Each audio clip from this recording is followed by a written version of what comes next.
아멘. 오늘 사무엘하 우리 계속해서 봅니다. 2장.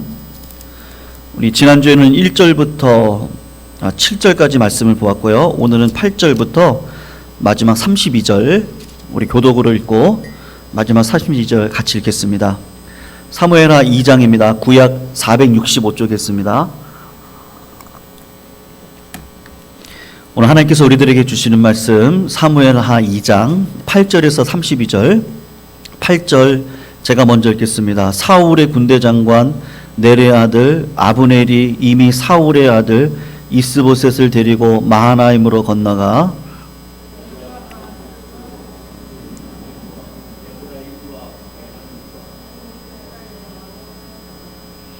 사울의 아들 이스보셋이 이스라엘 왕이 될 때에 나이가 40세이며 두 해 동안 왕위에 있느니라. 유다 족속은 다윗을 따르니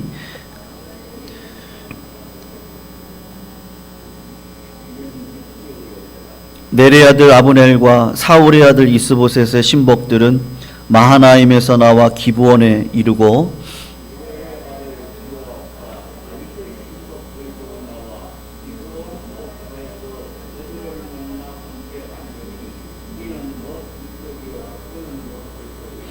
아브넬이 요압에게 이르되 원하건대 청년들에게 일어나서 우리 앞에서 겨루게 하자. 요압이 이르되 일어나게 하자 하매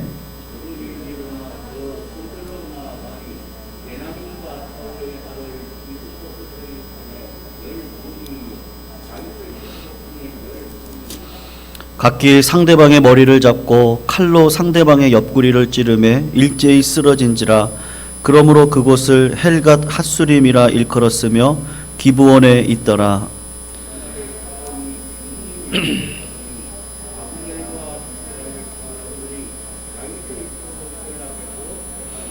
그곳에 수르아의 세 아들 요압과 아비새와 아사엘이 있었는데 아사엘의 발은 들로르같이 빠르더라.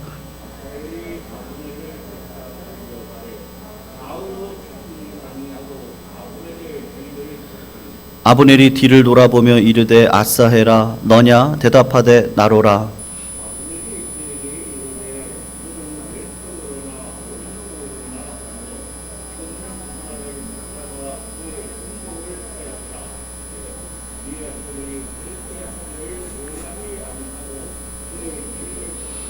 아브넬이 다시 아사헬에게 이르되 너는 나 쫓기를 그치라. 내가 너를 쳐서 땅에 엎드러지게 할 까닭이 무엇이냐? 그렇게 하면 내가 어떻게 내 형 요압을 대면하겠느냐 하되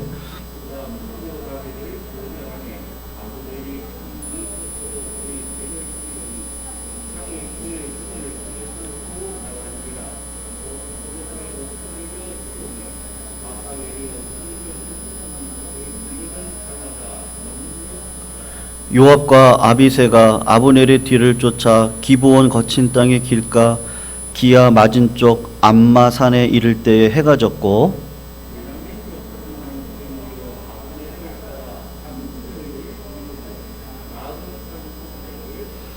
아브넬이 요압에게 외쳐 이르되 칼이 영원히 사람을 상하겠느냐?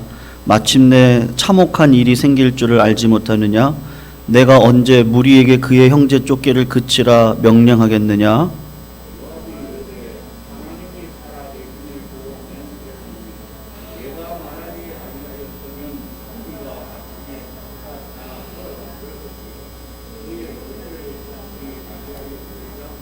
요압이 나팔을 불매 온 무리가 머물러 서고 다시는 이스라엘을 쫓아가지 아니하고 다시는 싸우지도 아니하니라.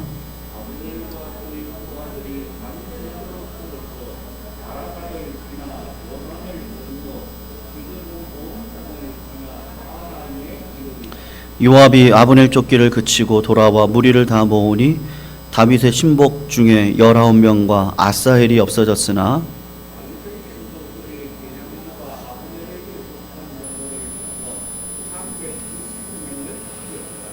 같이 읽습니다.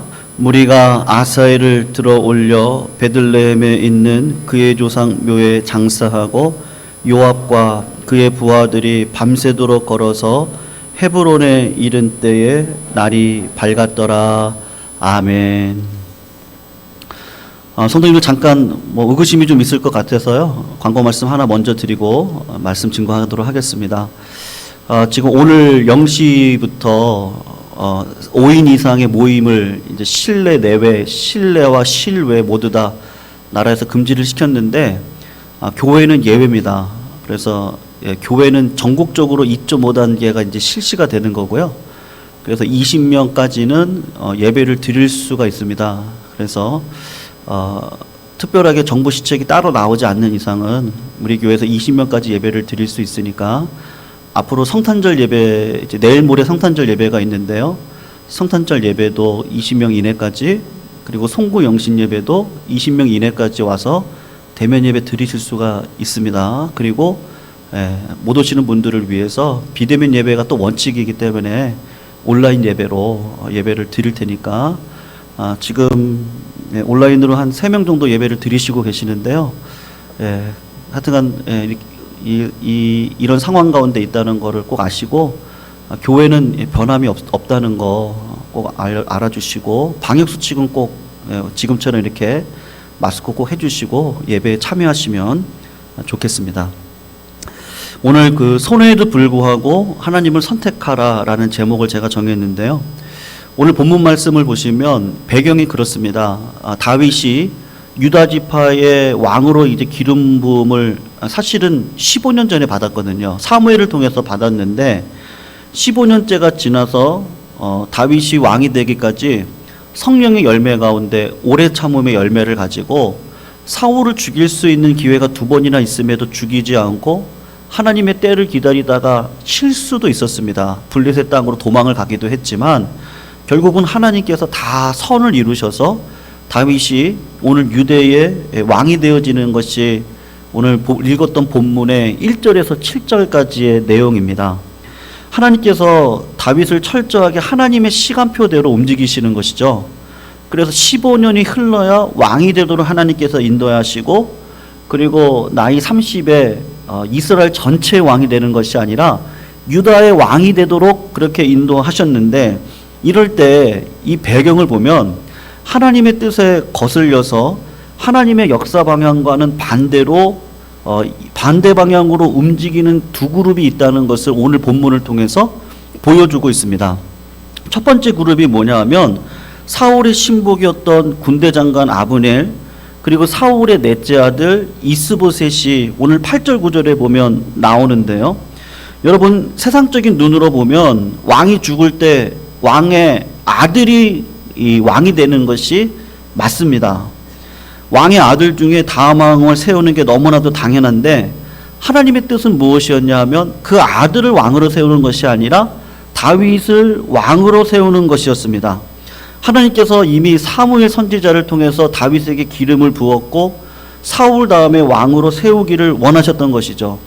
그래서 사무엘이 여러분 왜 죽었습니까? 길보아 전투에서. 그리고 왜 이스라엘 백성들이 블레셋과 전투에서 왜 패망을 했습니까? 왜냐하면 하나님께서 사울을 버리기로 작정을 하셨기 때문입니다.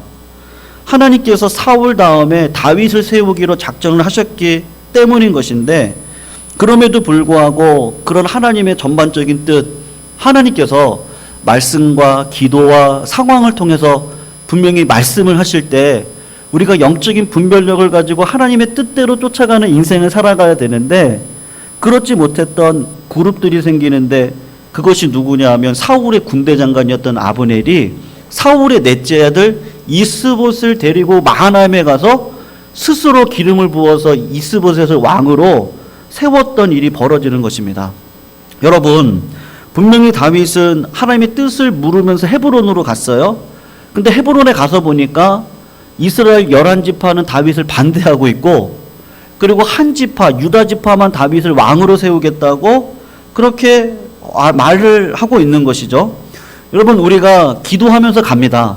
하나님의 뜻을 구하고 하나님께서 분명히 우리들에게 말씀하시고, 어떨 때는 기억하게 하시는 거죠. 사건을 기억하게 하시던, 말씀이 기억나게 하시던 하셔서 하나님께서 분명히 우리들에게 말씀하시고, 그래서 그 뜻을 따라서 헤브론으로 갔음에도 불구하고 하나님의 뜻을 거부하고 어떻게 보면 다윗이 왕이 되지 못하도록 하는 일들도 결국은 벌어지게 되는데, 여러분, 하나님의 뜻을 막을 수 있습니까? 하나님의 뜻이 쓰면요, 그 뜻은 그냥 이루어질 수밖에 없어요. 아무리 인간적인 방법으로 막으려고 해도 이게 막아지지가 않습니다. 우리가 읽진 않았는데 3장 1절을 잠깐 보세요. 우리 같이 한번 읽어보면 좋을 것 같아요. 3장 1절 말씀입니다. 같이 한번 읽을게요. 시작. 사울의 집과 다윗의 집 사이에 전쟁이 오래매 다윗은 점점 강하여 가고 사울의 집은 점점 약하여 간다. 여러분, 이게 진리입니다.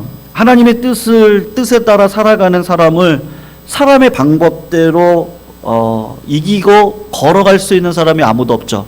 우리가 주일날 다니엘서를 살펴보지만 다니엘이 하나님의 뜻 가운데 하나님의 나라와 의를 구하고 살아가는 자인데, 아무리 페르시아 방백들이 그를 막으려고 해도 막아집니까? 절대로 막아지지가 않고 오히려 천사를 보내서 그를 보호하고 있는 모습을 우리가 보게 되는 것인데, 여러분, 그러니까 우리는 인간적인 방법이 아니고 늘 하나님의 방법을 선택하시는 그런 주님의 거룩한 백성들이 되시기를 정말로 축원합니다. 다윗이 인간의 방법이 아니라 하나님의 방법을 선택해서 결국은 진짜 왕이 되기까지 몇 년을 기다립니까? 7년 6개월을 기다립니다. 여러분, 다윗도 하나님의 방법대로 나아가는 것이죠. 그리고 두 번째로 이 다윗이 왕이 되는 일에 있어서 분별하지 못하고 자기 뜻대로 행했던 그룹이 또 있었는데, 여기에 또 넬의 아들 아브넬, 이 군대 장관이죠. 사울의 군대 장관 아브넬과 다윗 편에 있었던 스루야의 아들 요압이 하나님의 뜻과 반대되는 일을 벌이고 있는 것을 볼 수가 있어요. 오늘 본문 12절에서 13절 말씀인데요. 거기 보면 이렇게 이야기를 해요. 넬의 아들 아브넬과 사울의 아들 이스보셋의 신복들은 마하나임에서 나와 기브온에 이르고, 13절을 보시면 스루야의 아들 요압과 다윗의 신복들도 나와 기브온 목가에서 그들을 만나 함께 있으니 이는 못 이쪽이고 그는 못 저쪽이다. 그렇게 말을 하고 있는데, 여러분, 이 이스보셋과 아브넬 그리고 다윗 편에 있었던 요압과 요압의 장군들이 어디에 모였냐면 기브온 연못가의 양편으로 모였습니다. 기브온이라고 하는 연못이 얼마나 크냐 하면 넓이가 25m고 길이죠. 길이가 25m고 폭이 11m입니다. 그러니까 25m, 11m의 연못이 얼마나 큰지 이렇게 상상이 우리가 잘 되진 않지만 5,000명 이상이 먹을 수 있는 물을 제공할 수 있는 연못입니다. 그러니까 기브온 연못은 전략적으로 중요한 위치에 있는 지역이죠. 그러니까 이 지역을 차지하려고 양쪽 그룹이 와가지고 지금 대치하고 있는 상황인데, 막상 만나보니까 누구예요? 형제입니다. 막상 만나서 보니까 피를 나는 형제끼리 싸울 수가 없는 거예요. 그래서 한쪽은 기브온 연못 이편에, 한쪽은 기브온 연못 저편에 서로 앉아서 상대방을 쳐다보면서 싸우지를 못하고 있는 거죠. 형제니까 서로 잘 알아요. 명분이 없습니다.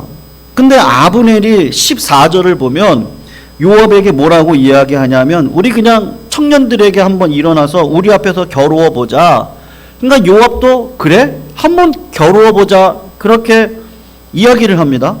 멀뚱멀뚱 서로 쳐다보다가 지루하게 대치 상태에 있을 때 한번 12명씩 대표를 세워가지고 전쟁놀이 한번 해보자.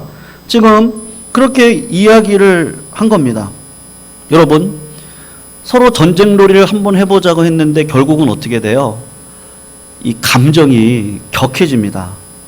그러니까 상대방의 머리를 잡고 칼로 상대방의 옆구리를 찌르는 그 상황까지 이루게 되고, 결국은 전쟁이 벌어지고 마는데, 무엇 때문에 전쟁이 벌어집니까? 심심해서 한번 전쟁놀이 해보자 한 것이 결국은 감정이 격해져서 서로 죽이는 사태까지 이루고 만 것입니다. 성도님들, 작은 시비가 도저히 돌이킬 수 없는 큰 사건으로 발생되는 경우가 얼마나 많습니까? 목회자로서 선배님들이 늘 하시는 이야기가 무엇이냐면, 꼭 그 얘기를 하셔요. 저희한테.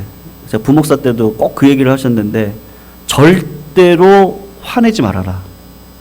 한 번 화를 내면, 목회자가 한 번 화를 내면 그냥 그걸로 그냥 목사는 끝이다라고 생각을 하라고 꼭 그 얘기를 하셨거든요. 근데 그 말씀이 딱 맞는 것 같아요. 얼마 전에 이 지상파 유튜브죠. 요새는 뭐 유튜브를 통해서 숨겨진 그 뭐 유명인들이 이제 드러나기 시작을 하는데 어린아이들 중에서도 유명인들이 있더라고요. 그래서 1년에 340억을 번대요. 어린 유튜버가요.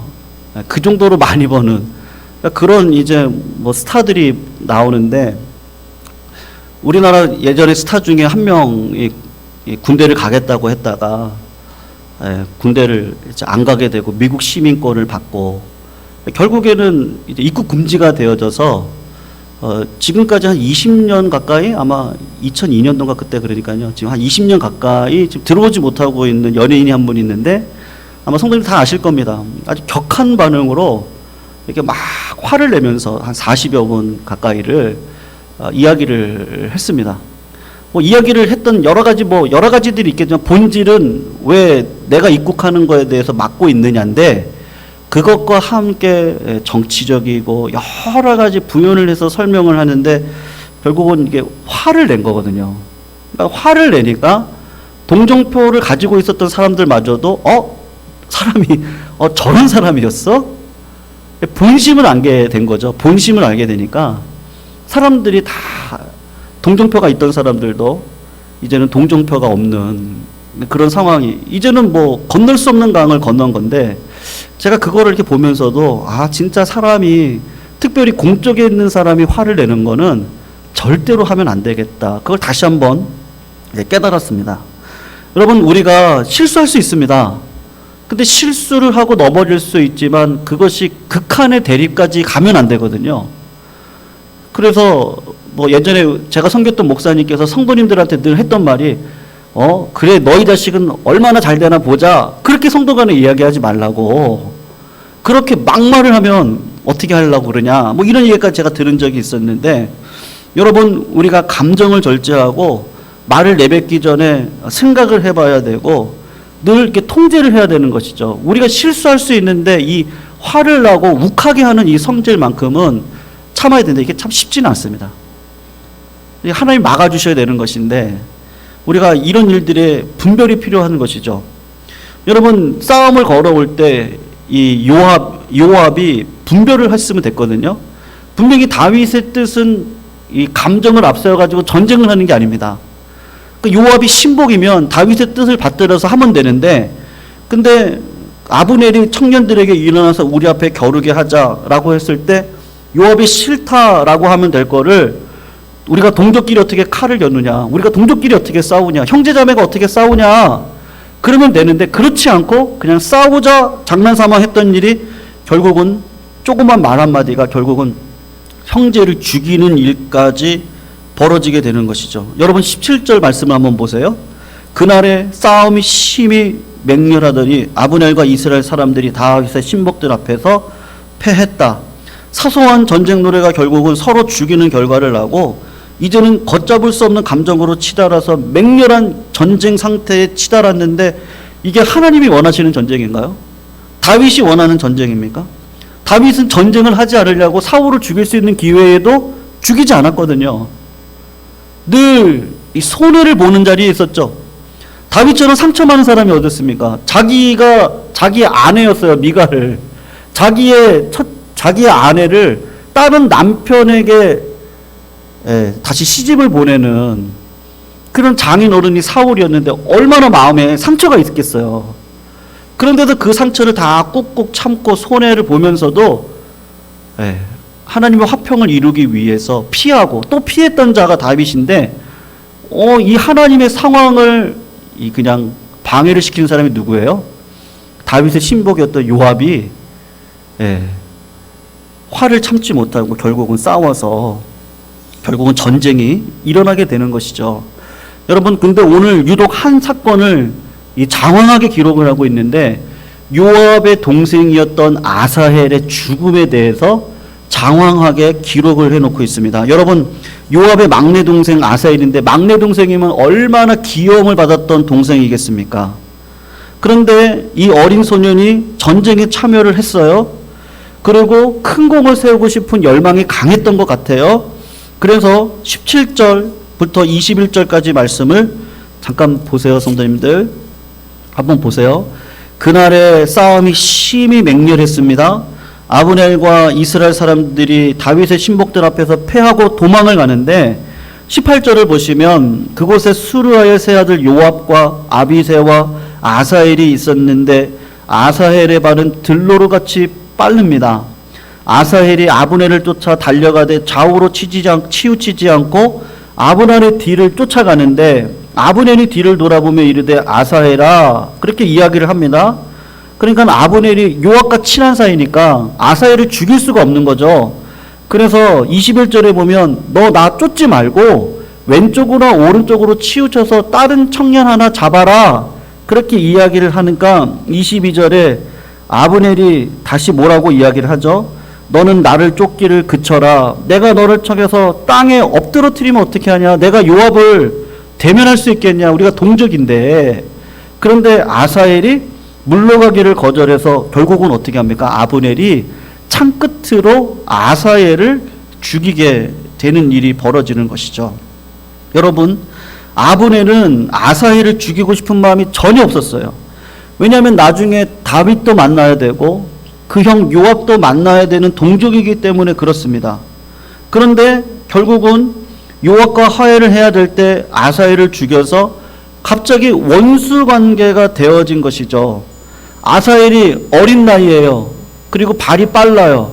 근데 싸움의 경험은 적고, 그리고 아브넬을 상대할 만한 전쟁 경험이나 무공이 되지 않는데 아사헬이 적은 나이, 어린 나이에 그냥 공을 세워보겠다고 자신의 이름을 떨쳐보겠다는 일념으로 아브넬을 쫓다가 결국은 그 자리에서 죽고 마는 것인데, 여러분, 동족끼리 싸워야 될 명분이 전혀 없는 거 아니겠습니까? 결국은 요압에게 어떻게 하죠? 휴전을 제의합니다. 26절을 보시면 아브넬이 요압에게 외쳐 이르되 칼이 영원히 사람을 상하겠냐? 마침내 참혹한 일이 생길 줄을 알지 못하냐? 내가 언제 무리에게 그의 형제 쫓기를 그치라 명령하겠느냐? 참혹한 일이 생겼으니까 이제 그치자. 감정 싸움을 부추겨서 전쟁을 일으켰던 장본인 아브넬이 형제 쫓기를 그치자, 그렇게 이야기를 하는 것이죠. 결국은 요압과 함께 휴전을 맹세하게 되는 것인데, 여러분, 오늘 이 싸움으로 결국은 누가 이득을 얻었습니까? 다윗 쪽이 이긴 것 같은데 다윗 쪽의 요압의 막내 아들 아사헬이 죽었다고 하는 것을 장황하게 기록을 함으로 인해서 양쪽이 다 지금 패했다라는 것을요, 지금 사무엘의 저자가 말씀을 하고 있는 것이죠. 오늘 말씀이 하고 싶은 말은 뭐냐면요, 불필요한 싸움을 그치라는 거예요. 여러분, 교회에서 가장 중요한 게 뭐냐면, 제가 정말 중요하게 생각하는 게 있는데요, 소모전을 절대로 교회에서는 버리지 않으려고 제가 무지무지 노력을 합니다. 왜 그러냐면, 소모전을 버리지 않으려고요, 제가 당회에도 장로님들한테 2달 전에 미리 얘기를 해요. 2달 전에 이런 계획이 있어요. 이런 계획을 할 때 장로님들 어떻게 하면 좋겠어요? 2달 전에 다 미리 이야기를 합니다. 어떤 일을 할 때도 미리 다 만나가지고 전화를 드리고, 아니면 직접 만나서 상대방의 의향을 물어보고, 그리고 어떤 생각을 갖고 계신지도 물어보고, 교회에 대해 어떤 마음을 가지고 계신지 다 물어보고, 그리고 한 사람 한 사람을 세울 때라도 그렇게 세우려고 노력을 합니다. 왜 그래요? 그렇게 하지 않으면 교회가 자꾸 말이 생기고, 말이 생기면 변명을 하게 되고, 변명을 하게 되면 또 말이 생기고, 그러다 보면 자꾸 소모전이 벌어지고, 그러면 교회가 하나가 되지 못할 때가 너무나도 많더라고요. 그래서 행정을 하면서 배운 게, 행정이 그냥 단순히 어떤 행정 처리를 하는 게 아니라 사람하고 관계구나, 그걸 제가 깨달았어요.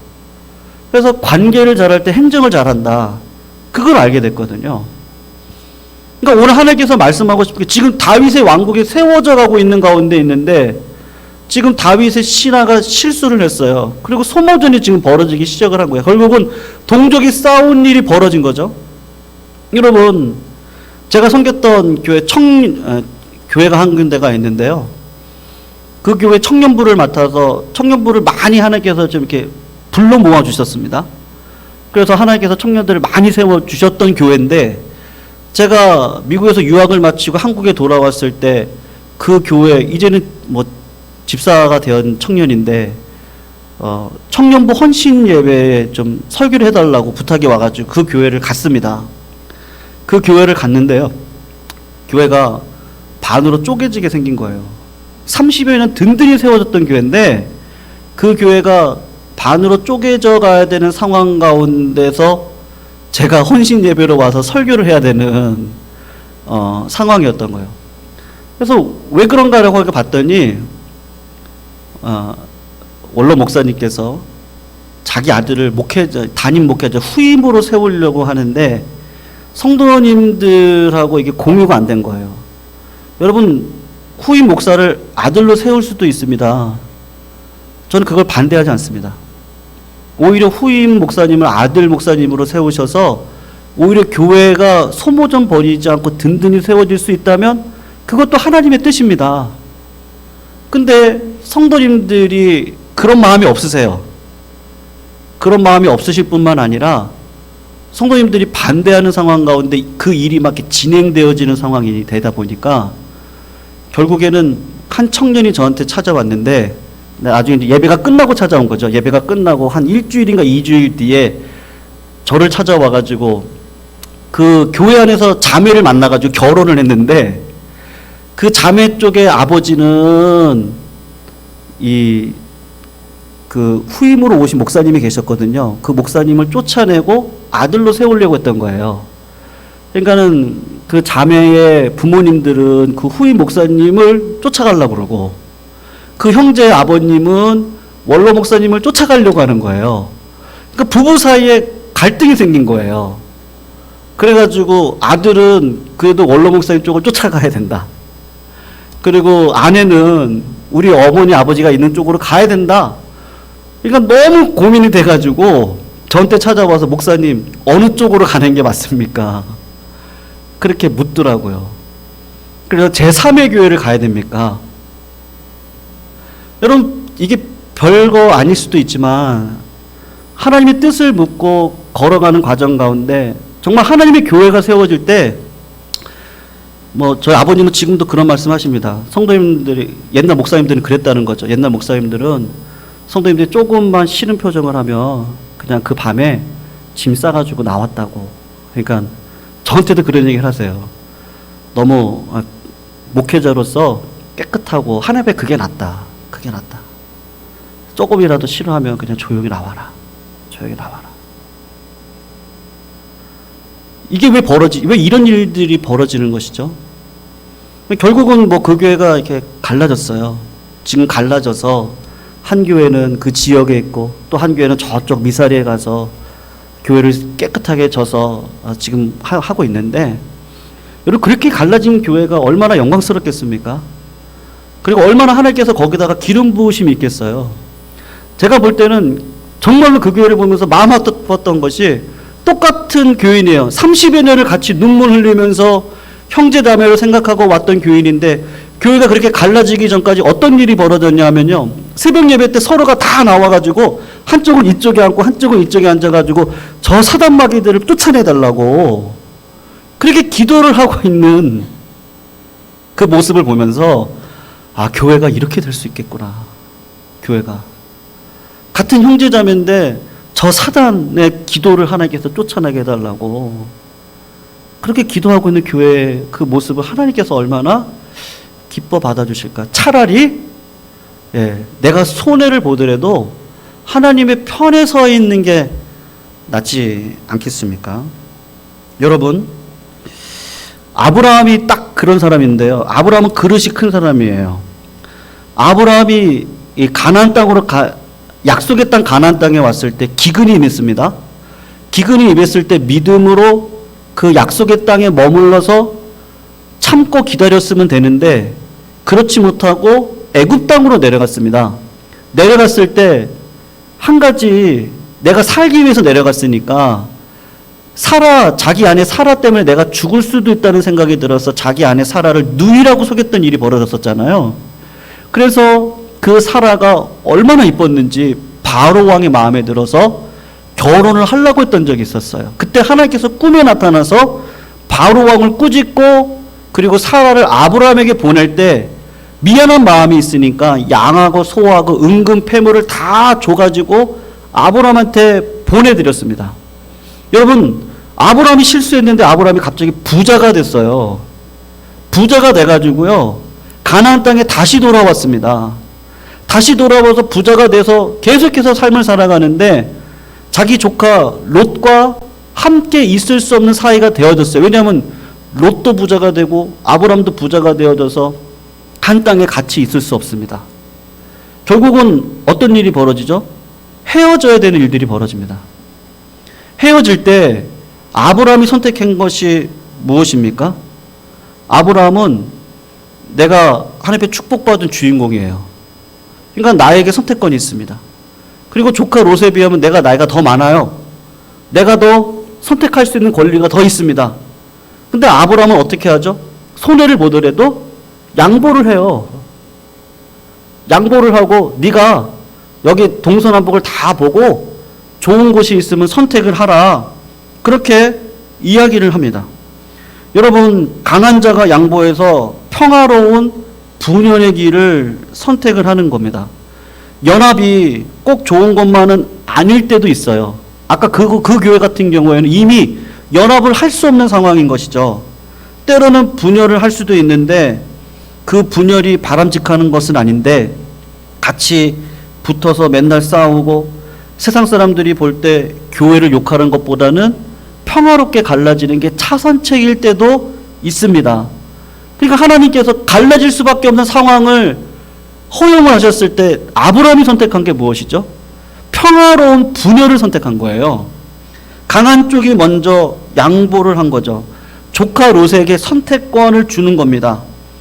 근데 창세기 13장 10절을 보면 이에 롯이 눈을 들어 요단들을 바라본즉 소알까지 온 땅에 물이 넉넉하니 여호와께서 소돔과 고모라를 멸하기 전이었는고로 여호와의 동산 같고 애굽 땅과 같았더라. 여러분, 롯이 그래도 작은 아버지가 어른인데 택하라고 빈말이라도 하지 않고 얼른 눈을 들어보니까 물도 많고 땅이 좋아 보이는 소돔과 고모라를 택한 것이죠. 결국 여러분, 아브라함은요 손해를 본 겁니다. 왜 손해를 봤죠? 조카 롯과는 싸우면 안 되겠다는 거죠. 싸워서 소모전을 벌이면 이 믿음의 공동체가 깨지겠다는 것이죠. 그러니까 깨지는 것을 방지하고 오히려 손해를 보더라도 영광스러운 하나님의 이름을 지키려고 아브라함에게 하나님은 어떻게 하셨습니까? 오히려 롯이 떠나고 나니까 그때 하나님이 나타나셔서 거기에 대한 보상을 해주시는데 성경 말씀 이렇게 얘기해요. 롯이 아브라함을 떠난 후에 분명히 이렇게 얘기합니다. 여호와께서 아브라함에게 이르시되 너는 눈을 들어 너 있는 곳에서 동서남북을 바라보라. 보이는 땅을 내가 너와 내 자손에게 주리니 영원히 이르리라. 내가 내 자손으로 땅에 티끌 같게 하리니 사람이 땅에 티끌을 능히 셀 수 있을 때 내 자손도 세리라. 너는 일어나 그 땅을 종과 횡으로 행하여 보라. 내가 그것을 너에게 줄 거야. 성도님, 신앙은 정말 실제입니다. 그래서 우리가 믿음 생활하면서 꼭 이런 일들이 안 벌어지는 법이 없습니다. 그럴 때 성도님들 결정적으로요 평화를 쫓아가시기를 주님의 이름으로 축원합니다. 근데 그 길을 쫓아갈 때 나에게 손해가 분명히 있습니다. 근데 하나님은요 참 감사하게도 그거를 다 카운트하시고 기억하셔서 갚아주시는 하나님이세요. 믿으시죠? 예, 믿으시기를 축원합니다. 교회가 깨지고 그리고 아무리 멋진 건물을 세워도 평화를 모르는 사람이 평화를 세울 수 있겠습니까? 저는 절대 그런 일은 없다고 봅니다. 하나님께서 우리들에게 법복을 주시지 않고 선지자의 복을 주시지 않고 왕 같은 제사장의 복을 주셨어요. 그래서 제사장으로서 평화를 지키고 평화를 세우는 그곳 가운데 설 때 우리 주님이 성탄절인데요, 이제 지극히 높은 곳에서는 하늘의 영광인데 그 영광이 이 땅 가운데 내려오셨을 때 평화가 임했다라고 말씀하신 그 누가복음의 말씀과 같이 하나님께서 저희들에게도 이 평화의 자리에 세우기 위해서 오늘 이 자리 가운데 저희들을 불러주신 줄로 믿습니다. 결국 롯은 어떻게 되죠? 자기가 뿌린 대로 받게 되어 있어요. 결국은 분열 속에서 자기의 이익을 선택했던 롯은 심판을 받고 자기 아내는 소금 기둥이 되어지는 일들이 벌어지죠. 근데 아브라함은요, 실수에도 불구하고 하나님께서 지켜주셔서 믿음의 조상으로 세워주시는 복을 누리게 됩니다. 그러므로 성도님들, 우리 예강교회가 그런 교회로 서기를 축원합니다. 우리 예강교회가 앞으로도 여러 가지 일들이 많이 있을 겁니다. 그럴 때 하나님, 내가 기도해 보는 거죠. 하나님, 내가 이런 상황에서 어떻게 하는 게 가장 평화를 이룰 수 있는 길이겠습니까? 우리 교회가 든든히 세워질 수 있는 길과 내가 어떻게 해야 되는 게 더 좋겠습니까? 그러면 하나님께서 분명히 답을 주십니다. 근데 그 답은 마음의 평안을 줘요. 아, 내가 이렇게 할 때 진짜 마음이 평안하고 기쁘다. 그 마음을 꼭 주시거든요. 그래서 그런 마음으로 우리 예강교회가 더 든든히 세워지고, 또 우리 교회를 통해서 주실 그 놀라운 비전들이 있습니다. 이 지역사회, 우리 한국교회에 정말 모범이 되는 교회가 될 수 있도록 우리 성도들 같이 일해 주시고, 마음을 모아 주시고, 합력해서 선을 이룰 수 있도록 우리 같이 기도해 주시기를 부탁드리겠습니다. 우리 찬양 하나 할까요?